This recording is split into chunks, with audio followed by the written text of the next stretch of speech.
It is. It's recording. Oh, there it is. Okay, got it. Okay, sorry. We got it now. Thanks, Well, Auden. It's recording, but it's just starting to stream. Okay, great. Okay. That's okay. Thank you. Okay, it's 4:31 and we now move back to open session of our Cities Association Executive Board meeting. We did have a closed session prior to this meeting. Under the Brown Act rules, there is nothing to report.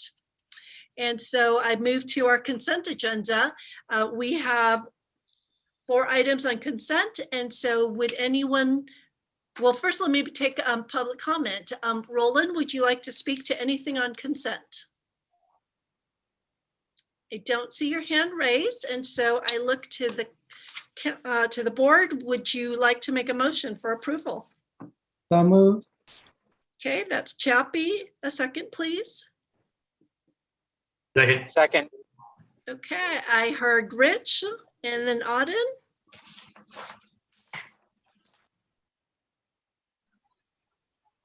Okay, Abakoga. Aye. Abakoga, aye. Constantine. Aye. Constantine, aye. Jones. Aye. Jones, aye. Sayok. Aye. Sayok, aye. Klein. Aye. Klein, aye. And Flagger. Yes. Flagger, aye. And the motion carries. Thank you, Auden. And so Racial Justice Committee, would either Chappie or Andy like to speak to this? I'll just speak to say that we will give a full presentation at the board meeting. Great. So Andy, anything else to add to that? The only other thing is I just wanted to know if you wanted me to holla back the bystander training.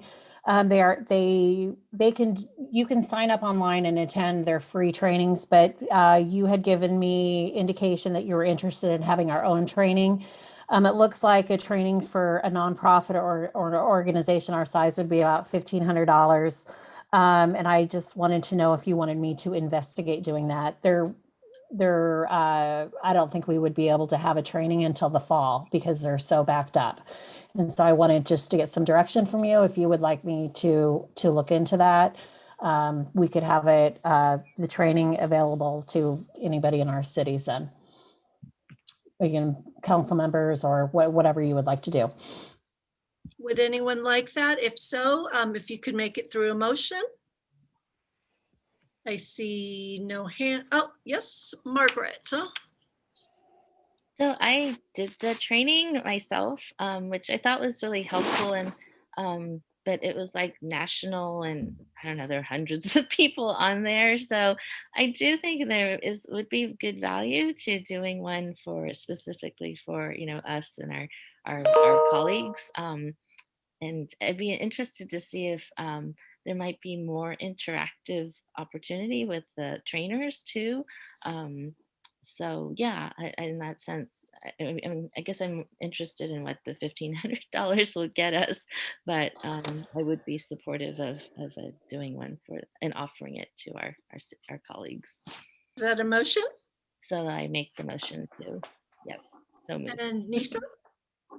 I'll second the motion. My question was similar to Margaret's about the 1,500, whether or not we compared it to other third parties. I know over the last year, I have participated in a couple of these, so I know there are different organizations that provide this training. So I definitely support doing it for our city and council members, but I'm curious if we compared it to others, and are there more, as Margaret said, more interactive, and that we can explain the $1,500. Sure, I will look into other organizations as well, and I'd be interested to know that who you received your training from. Hollerback was just recommended by a number of people as being a really good training. I do know that for their trainings, they will try to tailor it a little bit for us, and they can. They have their set programs, but they said when you book with them to work with your organization, they will tailor it to your organization. So I just wanted to make sure that before I went down that road, that this was something that you really wanted to do. And so we can look at other, I can try to find others. And if you do have other organizations, any of you, please let me know. One is CARE. I was trying to find the name, but I will send you Okay, thanks. the two groups. I actually did the Hollaback one, and so I think it is a good program. Okay, and so we have a motion and a second, and then so What- this is just authorization for to ask Andy to look into training for 1450 basically. Okay, that clarifies. I was wondering if this just to have Andy explore, or are we approving the allocation? And you answered my question. Could you clarify, was it to explore? I heard explore.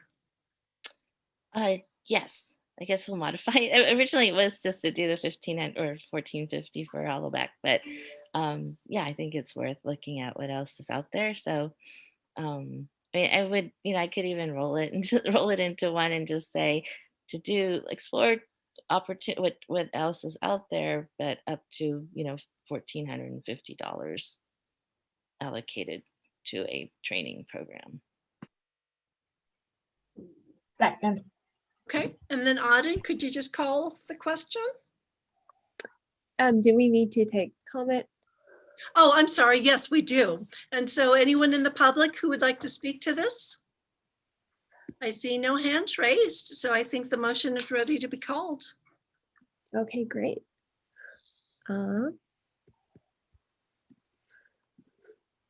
Fliger, Yes. Fliger, I, Jones, Aye. Jones, I, Syak, Yes, Syak, I, Klein, Klein, we may have lost him if, I know he's on driving. okay, I will mark him as absent. Constantine, Aye. Constantine, I, and Abakoga. Hey, Abakoga, I, and the motion carries 5-0. Thank you. We now move to committee updates. Instead of going one at a time, would anyone like to provide a committee update and or discussion? Yes, Rich? So there's been discussion on, I think SB 9 by the league has come up with, and I know there's going to be a lot of housing bills, and Andy had asked me if that was something that we wanted to jump into, and I just said that there are so many housing bills. I don't know how it's going to be unavoidable, I think, for us to actually be able to stay out of it. We're going to have to jump in. I know as a city, Morgan Hill has sent a letter in opposition to SB 10. And then the other one that's come to my attention is AB 1401 from Freeman, which is the one on residential and commercial development parking requirements, or I should say the lack of parking requirements. So I think those are things that we may have to look at. We may have to ask our members what they like us to focus on. And it's come up in my council that local control is seemingly being attacked in a way that we haven't really foreseen, especially in COVID.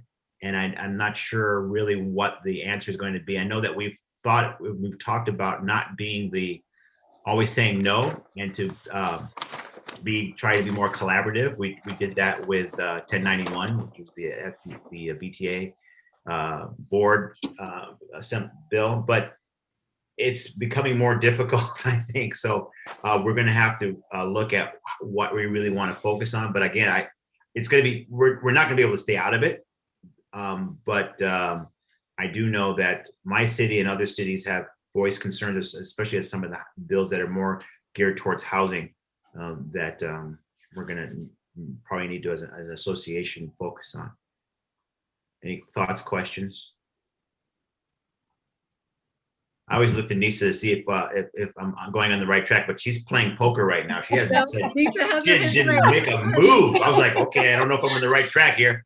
I'm just so happy you're elect chair this year, Rich.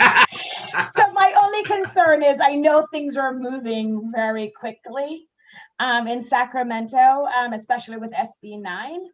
And so I don't know if, let's say next week at the LAC meeting, we were to take a position, if that will be too late. Right. So that's they're moving quickly. I mean, SB, not all of them. But And you're that's on the purposeful, right. right? Because Right. they're so that people don't get organized to fight their bills. So. Right. And as you know, the league originally took an oppose unless amended, and they changed that a few weeks ago to just oppose. Mhm. And I think that reflects what they're hearing from a lot of their member cities. But that hasn't stopped SB9 from, continuing to move forward. But I think it's worth discussing, since it's, a lot of councils have discussed it. And so I would support having us discuss it. I just don't know if we would do a letter, if it would make sense for us to do a letter at this point, based on what I'm hearing, how fast it's going through the process in Sacramento. So that's maybe something you and Andy could look into, where they are in the committee process, to see if it's too late, and maybe we can focus on other bills we could try to influence. And I agree to that too, because I think if anything, it would just help solidify our negative view that we have or may be trying to get rid of. It would help perpetuate that view by just sending a no letter, even though it has no effect. So I agree with that. But I think I think it's important that we at least give them the membership an opportunity to know that where we stand and what might be coming down the pipe and where we will move from there. But no, that's a good point. Well taken. So SB9 is set for hearing on the 9th. At 1:30. Yep. So they were asking us to call the committee members. So that's Rivas. And also then send letters for when it comes up for a vote then with the assembly. So we likely could do that, because after it gets out of committee on the 9th, if it were to get out of committee, I don't think that they usually bundle and wait and try to play a game with when they're going to put them all up for a vote, right? I mean, they waited till the end. So also, I mean, we did take an opposed position on 1120, the bill before. And so I don't think that there's really a problem if you wanted to go ahead and have Rich call Rivas's office as a committee member. I think that we can do that under our legislative platform in our previous actions. So would we need to have a vote on that? Kat, is that okay if we, because we're doing updates and discussion under Legislative Action Committee? You're asking, what do you want the vote for? Whether or not you just Well, support it? What? Do we need to vote? Do we need to vote? Is that okay? No, you don't need to vote. This is just a discussion and update. So I think that's okay, because I think based on our previous positions, if everyone is, is in agreement, I think that it's okay for Rich or I to call Rivas's office. And that's what the league is asking to do. And before we move forward, let me just take public comment. I do see Roland's hand is up. And so Roland, if you could just share with us your thoughts on this for 3 minutes. Thank you. And this is not going to take 3 minutes. Now, with regards to 1041, MTC adopted a support position of 10-5. And I do not recall which way Margaret voted, but she may be able to help us out with that. On the 1091, bear in mind what happened. I just want to share with you where I am with this. First of all, I'm extremely glad it's a 2-year bill that gives us another year to get it right. What I'm going to propose is that we roll back 20 years to the legislation that merged both the Transportation Authority and the Congestion Management Agency. So we would basically be exactly like San Francisco. We got MUNI, and then the CMA is actually the County Transportation Authority, but never mind. And the CMA San Francisco is small staff. It's like maybe 65 people, but their board is the entire 11 board of supervisors. That's it. That's their board. And then they control all the funding, including the sales tax measure, which is Prop K. I'm proposing we do exactly the same thing with the VTA. So we would have the transit agency, which should be responsible for bus, light rail, and now BART operations. They will have the 1976 Measure A, which essentially established the VTA. And they will also be in charge of the 1/8 sales tax that Mayor Liccardo discussed extensively last night at the board meeting. On the other board, which would be the Congestion Management Agency, that board would be focusing on congestion management. If you look at the CMPP right now, I think that the budget is like $1.5 million or something like that. And by the way, you know what the budget is because you, all the cities, are the people who are paying for this. And I'm going to suggest that that board take over control of both Measure A and Measure B and start prioritizing, projects, including mega projects based on actual data, that basically shows us what a massive problem congestion management is in Silicon Valley. And that's my 2 cents. Thank you. Thank you, Roland. So I bring this back to the group, and it sounds like Rich has, yes, Margaret.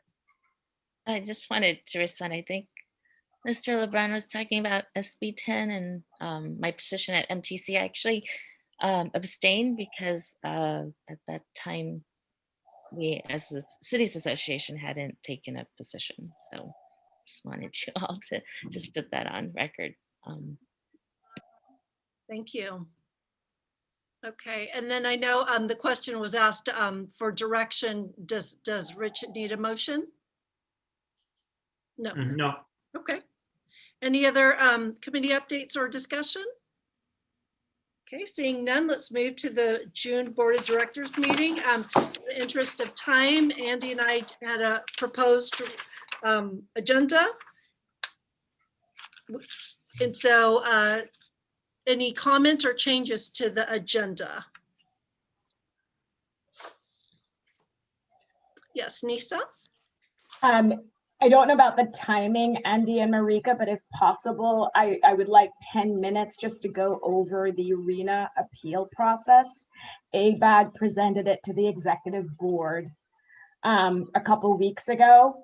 And so this is something they want us to share with our member cities because we are kicking off the appeal process this summer.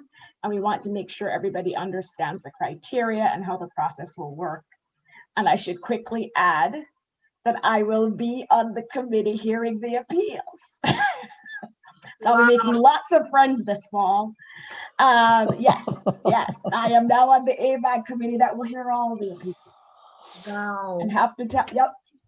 So, but if Andy and Marika, if possible, I think it would be very good to, and I have the slides just to present the process. Actually, I do think it would be helpful. And I'm wondering, Andy, maybe we beef up that and remove request Lead for America. Okay.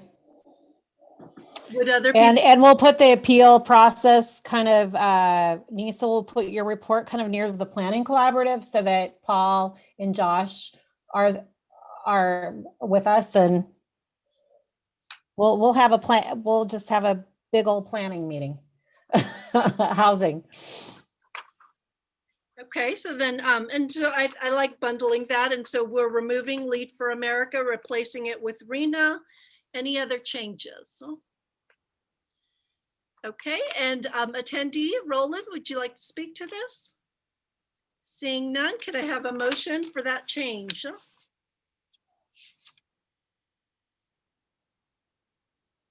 So moved. Chappie, motion, second. Second. Rich? Okay, Klein, Yes. Who's that? Klein, aye. Jones, Aye. Jones, aye. Sayok, Aye. Sayok, aye. Flagger, Yes. Flagger, aye. Abakoga, Hi. Abakoga, aye. And Constantine, Aye. Constantine, aye. And the motion passes 6-0. Thank you. And Ms. Pravetti, can you provide a City Managers Association update? Certainly, and good afternoon, everyone. The city managers continue to coordinate on reopening our city halls and provision of services. We are all awaiting June 15th to see how far the governor goes. As you may have heard earlier this week, he did decree that his executive order suspending the Brown Act requirements regarding remote participation will stay in effect for a few more months. What this means is that we would be able to continue to operate on Zoom without having to post an agenda at your location of where you're doing the remote participation. So this was good news for our cities. Many of the communities are looking at opening senior centers, community centers, expanding library hours, et cetera, in June and July, and then opening up for in-person or hybrid council meetings beginning in August or September, depending upon the jurisdiction. So there's still a lot of unknowns. As you've probably heard, Cal OSHA now has put out some guidance around mask wearing that all of us are trying to digest and understand as we move into a reopening scenario. So this is an ongoing conversation. We're trying to coordinate as much as possible so that way we're all moving in the same direction together. Thank you. Any questions? And so Angie and I just discussed what this means for Cities Association. I said, we'll just follow cities' leads, let them figure it out first, and then we'll make those conversations and discussions. And Ms. Jordan, your update. I wanted to let you know that tomorrow is the last regular Saturday call. And so it is hard to believe that these calls have been going on for over a year. There has been some conversation. Supervisor Chavez asked if there was any interest to make it permanent. And we had a discussion about it. Actually, Deb Feng, city manager of Cupertino, she's the chair of the City Managers Association, and I were on the call with her and Steve Preminger. And I think that we kind of had figured out that we already had existing bodies. The city managers meet. We have the Cities Association, and the county can call. And we also have, I know they're worried about the homelessness and what happens in the future with the eviction moratoriums. And so when those happen, there may be a special meeting, but there are also groups, the Unhoused Committee, there's the Measure A Oversight Committee. So we do have different bodies that we can utilize as well. But I've been told the conversation may come up again tomorrow. And so I know I just wanted to let you know that. But I think so far staff doesn't feel like there needs to be and staff doesn't feel that there needs to be another new permanent body since we all are meeting in different venues. If we can keep up the relationships and how we have enriched those relationships and the collaboration, I guess, and the trust of working together. So hopefully that will continue. Also, I wanted to let you know that we've been working on the extension of the ESA contract. And I think that we will have that on the board agenda for the board to approve it. So the roundtable in the ESA contract, it's really just a time. It's no additional money. It's just that the contract was about to expire. So we will extend that through the end of the year. And so the Joint Ad Hoc Committee can make a determination and a recommendation of what is going to happen with the roundtable. And then I just also wanted to let you know that we sent that a letter was sent. It should be in your packet. It was support for the Santa Clara County Innovation Project, and that's community mobile response. And that was sent with Mariko and my signatures on it. Other thing I wanted to let you know is there is another new group that has formed. And I've spoken with a few of you about it. but you may want to go look at it. It's called Local Control California, and it's California Cities for Local Control. You can Google it under that. But it's a new group aligned with other groups, but focused on local control. And some of your names have shown up on the list as endorsing it. And what they're doing is some people are opting in as an endorser for this organization. And also what they're doing is they're looking to see if your councils have either sent a letter to the legislature about local control, or if you've adopted any resolution on local control, then they are adding you with an asterisk. So Rich's name is on there with an asterisk, and so some of our councils are, and some of our members have opted in. But I'm a little worried that our association will show up on it because local control is a piece of what every city, what their guiding principles are. So I just wanted to let you know, and I will send you guys the link so you can see it. But I did communicate with your city managers, with all of the city managers, so that they knew that it was out there. I just think that if you're listed, that you'd like to know. So I think that's all I have for today. Margaret, I saw your hand up earlier. I just wanted to thank you for the letter on the community mobile response. You may know too, but I got word that the state did approve the funding for these programs. So oh, yay. One step closer to having them happen. So yeah, thanks for the support letter. Well, yeah, Margaret brought that to our attention. So thank you, Margaret. Rich. Huh? Yeah, on Andy's comment about the local control, I got a text message from Larry asking me if I was part of this group, and I was like, "What are you talking about?" And actually, Larry went through the task of finding out why I was listed as an endorser, and he told me exactly what had gone on. So we may, I don't know if this becomes more of an issue, we may have to think about legal action as an association going forward if this is something that may be. And I'm looking at Nisa, she's going, "What?" No, we're looking at Cat. We're looking at Cat. So their website is called Local Control California, so ca.com, and it is a council member in Southern California. And yeah, and it's basically one of the residents from our community, and one of our past council members are part of that organization, or at least know the person who's running it, and were pushing me to join. And I'm like, and started looking at who's the endorsers were, and it just seemed a little odd to just start listing supporters just as a local resolution or a resolution for local control, which most of our councils do. So, right. Just crazy. Yeah. Thank you for bringing that to our attention. Any other questions or comments? Thank you, Andy. And so public comment, Roland, is there anything you'd like to speak about during public comment? Seeing none, I am going to adjourn today's meeting at 4:59. Okay. Well done. Thank you so much, everybody. Great job, Mariko. Thank you. Yes, thank you for all your wonderful comments.